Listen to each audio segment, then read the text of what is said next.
Hello दोस्तों, आप सभी का आपके अपने चैनल जीके विथ हेमंत में हार्दिक अभिनंदन।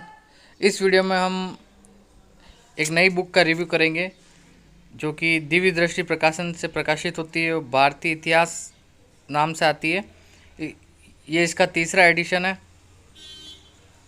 जिसमें कक्षा 6 से 12 एनसीईआरटी सार को भी सम्मिलित किया गया है और यह इतिहास प्रारंभ से लेकर 1947 तक है। यह सभी प्रतियोगी परीक्षाओं के लिए उपयोगी है। और सबसे पहले मैं आप बात कर लूँ इस बुक के बारे में, तो सबसे बढ़िया बात यह बात है कि अभी तक की जो भी तीनों कालों की सम्मिलित बुक है उसमें सबसे ज़्यादा मैटर इस बुक का है। 3 बुक बताऊंगा। मैंने पप्पू सिंह प्रजापत सर की बुक तो मैंने देखी नहीं है, ना उसका मतलब मेरे पास है, तो मैं उसके बारे में बता सकता हूँ। उनकी भी भारतीय इतिहास की फर्स्ट ग्रेड के लिए आ रही है, मगर आर्य, किरण और दिव्य दृष्टि इन तीनों की बात करें तो तीनों काल में सबसे ज़्यादा मैटर ये बुक कवर करती है। और इस बुक ने काफ़ी अच्छे प्रश्न दिए हैं फर्स्ट ग्रेड में, और वो 4 प्रश्न मैं आपको ऐसे बताऊंगा जो खाली इस बुक में मिले हैं मुझे अभी तक तो। और वो 4 प्रश्न आप देखना। सबसे पहले इसके बारे में देख लीजिए कैसी है, किस प्रकार इसका मैटर है। इसकी पेपर क्वालिटी काफ़ी अच्छी है और मूल्य भी इसका वाजिब है, 399 रुपये है। इस बुक से रिलेटेड कोई भी सुझाव हो या कोई भी क्यूरी हो आपकी, तो आप इस नंबर पे कांटेक्ट कर सकते हैं। नीरज पांडे सर के नंबर है ये नंबर। अब आगे बढ़ते हैं अपन इसकी विषय सूची की ओर। तो विषय सूची देखें तो विषय सूची में आपको प्राचीन भारत, लगभग आपको 19 टॉपिक मिलेंगे प्राचीन भारत के, और 298 पेज, मतलब लगभग 300 पेज में प्राचीन भारत को कवर कर रखा है। फिर मध्यकालीन भारत में आते हैं तो मध्यकालीन भारत में भी आपको लगभग 19 टॉपिक मिलेंगे। सॉरी, मध्यकालीन भारत में आपको 9 टॉपिक मिलेंगे। मुगल काल तक 9 टॉपिक मिलेंगे, और ये टोटल 200 पेज में मध्यकालीन भारत को दिया गया है। उसके बाद हम बात करते हैं आधुनिक भारत की। आधुनिक भारत में आपको वैसे तो 19 टॉपिक दिए गए हैं, मगर इसका परिशिष्ट और इसमें ऐड कर लिया जाए तो टोटल 20 टॉपिक हो जाते हैं। और आधुनिक भारत को इसमें आपको लगभग 258 पेज में सम्मिलित किया गया। तो लगभग ये टोटल पेज इसके बुक के 758 पेज है टोटल। और आर्य कंपटीशन और की तुलना में इसमें मैटर ज़्यादा है, इसकी साइज भी थोड़ी बड़ी है। और आर्य में लगभग 630 के लमसम पेज है और इसमें 750 के ऊपर पेज है, लगभग 750 तो है ही है इसमें। तो 758 पेजेस है टोटल। और इसकी बात करें मैटर की, तो मैटर देख लीजिए इस प्रकार है। ये आपका भारतीय इतिहास सांस्कृतिक पृष्ठभूमि, ये इस प्रकार, ये देखिए आप इम्पोर्टेंट, ये आपको पैराग्राफ वाइज मिलेगी आपको, पॉइंट टू द पॉइंट वाली नहीं है ये बुक, पैराग्राफ वाइज है। तो पैराग्राफ वाइज में क्या है कि आपको थोड़ी व्याख्या भी अच्छी मिलती है, मतलब डिस्क्रिप्शन डिस्क्रिप्टिव है, तो इसमें अच्छा मिल सकता है मैटर। पॉइंट वाइज में इतना नहीं मिलता है, पैराग्राफ टाइप में लिखी हुई है, तो ये इसमें मैटर भी ज़्यादा है। और जहाँ जहाँ इम्पोर्टेंट फैक्ट है या वर्ड है या कुछ भी लाइन है तो वहाँ डार्क बोल्ड किया हुआ है ब्लैक कलर में। ये देखिए आप,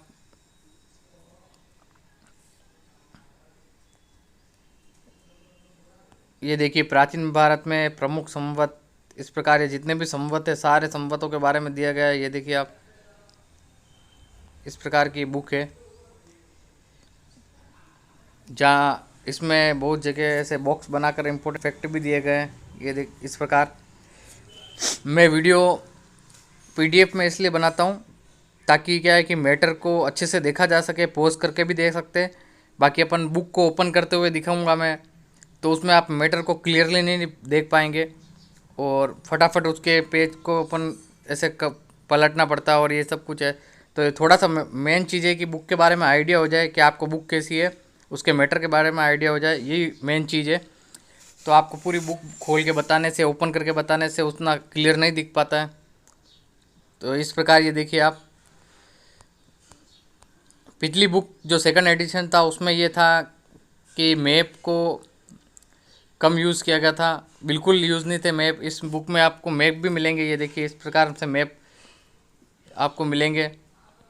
ये हड़प्पा कालीन सिंधु सभ्यता घाटी जो उसके प्रमुख स्थल है, ये देखिए आप पूरे मैप से समझा रखा है। ये बहुत जगह सारणियाँ भी मिलेगी, ऐसे बॉक्स बनाकर रेखा चित्र भी दिए गए हैं। ये देखिए सिंधु घाटी सभ्यता के बारे में जो ऐसे बॉक्स बनाकर भी दिए गए हैं। फिर आगे देखते अपन, इस प्रकार ये मैटर है, ये देखिए आप। हाँ, अब आती है आगे पॉइंट की बात की। 4 ऐसे प्रश्न जो फर्स्ट ग्रेड में आए थे और मुझे इसी बुक में मिले हैं, वो बाकी किसी बुक में मेरे को अभी तक नहीं मिले, जो मेरे पास अवेलेबल है। आर्य है, किरण है, जो भी बुक है, जो मैं किसी का प्रमोशन नहीं कर रहा हूँ, बट जो मुझे लगा है और विद्यार्थियों के लिए या मेरे व्यूअर्स के लिए जो फ़ायदेमंद है वो चीज़ मैं बता रहा हूँ कि कौन सा मैटर किस में ज़्यादा है और किस में ज़्यादा क्वेश्चन मिले हैं, वो चीज़ मैं बता रहा हूँ। ये नहीं कह रहा हूँ कि वो आर्य अच्छी नहीं है या यही अच्छी है या किरण अच्छी नहीं है, उनके भी बारे में बताऊँगा, आपको मैटर बताऊँगा। मगर खाली लोगों का किरण कंपटीशन पढ़ के भी फर्स्ट ग्रेड में सिलेक्शन हुआ है, आर्य को पढ़ के भी हुआ है, वो दिव्य दृष्टि जिसके पास सेकंड एडिशन था उसको पढ़ के भी उनका हुआ है, ऐसा नहीं है। मगर मेन चीज़ ये है कि किस में मैटर ज़्यादा है और किससे ज़्यादा क्वेश्चन आए, वो चीज़ बताने के लिए मेरे को बताना ज़रूरी समझता हूँ मैं। बाकी तीनों ही बुक अपनी अपनी जगह अच्छी है, किरण हो, आर्य हो या दिव्य दृष्टि हो। मगर हाँ, पेज ज़्यादा है तो मैटर भी ज़्यादा होगा, मगर उसी प्राइस रेट में मैटर ज़्यादा और अच्छी बुक मिल रही है, पेपर क्वालिटी ज़्यादा अच्छी है। पेपर क्वालिटी वैसे मायने नहीं रखती है, मेन चीज़ मैटर मायने रखता है कि कितने क्वेश्चन उस बुक से आए हैं, वो चीज़ मायने रखता है। तो मैंने ये देखो, एक क्वेश्चन आया था कि जो पुरंदर की संधि हुई थी उस समय जो मिर्जा राजा जयसिंह थे और शिवाजी, उनके बीच जो संधि हुई थी, उनके बीच संधि के बीच जो मध्यस्थता किसने निभाई थी, मतलब किसने इन दोनों के बीच संधि करवाई थी, तो वो थे रघुनाथ शिवाजी और रघुनाथ पंडित थे, रघुनाथ पंडित, ये आंसर था उसका। ये मेरे को न आर्या में मिला है न किरण में मिला, ये क्वेश्चन यहाँ मिला है। और आगे देखते हैं, ऐसे ही क्वेश्चन मैं बताता हूँ आपको, माधवाचार्य वाला, ठीक है। माधवाचार्य का ये प्रश्न आया था एक अपने कि माधव के शिष्य जयतीर्थ ने सूत्र भाष्य पर अत्यंत विद्वतापूर्ण समीक्षा लिखी, ये क्वेश्चन आया था। तो ये वाला क्वेश्चन ना मुझे आर्य में मिला है न किरण कंपटीशन टाइम में मिला है, ठीक, ये इसी में मिला है। ये दूसरा क्वेश्चन हो गया, ठीक है। बाकी सब कॉमन क्वेश्चन सब में मिल रहे हैं, उनमें भी मिले, इनमें भी मिले, मगर 4 प्रश्न अपने आप में मायने रखते हैं। फिर अपन आगे देखते हैं, एक बेम्बिक वंश का क्वेश्चन आया था कि बेम्बिक वंश से कौन संबंधित था। अग्निमित्र उसमें था और 2-3 और राजाओं के नाम थे, शासक के नाम थे। तो इसमें देख लीजिए आप, बेम्बिक वंश का ये देखिए, इसमें मिला मेरे को मालविका अग्निमित्र पुष्यमित्र शुंग के पुत्र अग्निमित्र शुंग को बेम्बिक वंशी बताया। ये देखिए ये क्वेश्चन, इसमें संलग्न लाइन दे रखी है, ये इस क्वेश्चन की। ये तीसरा क्वेश्चन हो गया जो मेरे को आर्य में नहीं मिला ना उसमें मिला, ठीक है, अपने उसमें किरण कंपटीशन टाइम्स में। और अपने पप्पू सिंह जी प्रजापत सर की वो बुक है भारतीय इतिहास, वो मैंने देखी नहीं है, वो ना मेरे पास है, तो मैं उसके बारे में बता नहीं सकता हूँ। उसमें भी हो सकता है मिले हों, मगर इन 3 बुक में से तो मुझे इसी बुक में मिला है। ये तीसरा क्वेश्चन हो गया, ठीक है। अब चौथा क्वेश्चन जो मेन था, वस्त उल हयात, वो किसकी रचना थी, ठीक है। तो वो किसी बुक में नहीं मिला। ये क्वेश्चन आपको गणपत सिंह राजपुरोहित सर ने अपने क्लास में बताया था, तो बुक किसी में नहीं मिला था। तो ये इस बुक में है ये क्वेश्चन, इसके पुराने एडिशन में भी है, नए एडिशन में भी है, ये देख लीजिए अमीर खुसरो ने निजामुद्दीन औलिया के वार्तालाप का संकलन किया अफजालुस सवाहिद नामक ग्रंथ में। इसके अतिरिक्त खुसरो ने 5 दीवान और ये चीज़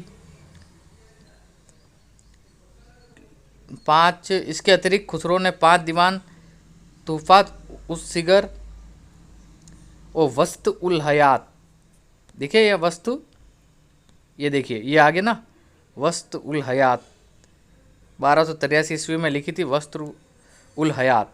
तो ये प्रश्न इसमें मिला। ये चार प्रश्न मुझे इसी गाइड में मिले हैं जो मेरे पास अवेलेबल है। उनमें से आर्य में आप चाहे तो देख ले से, आर्य में किरण कंपटीशन टाइम में ये क्वेश्चन नहीं मिले।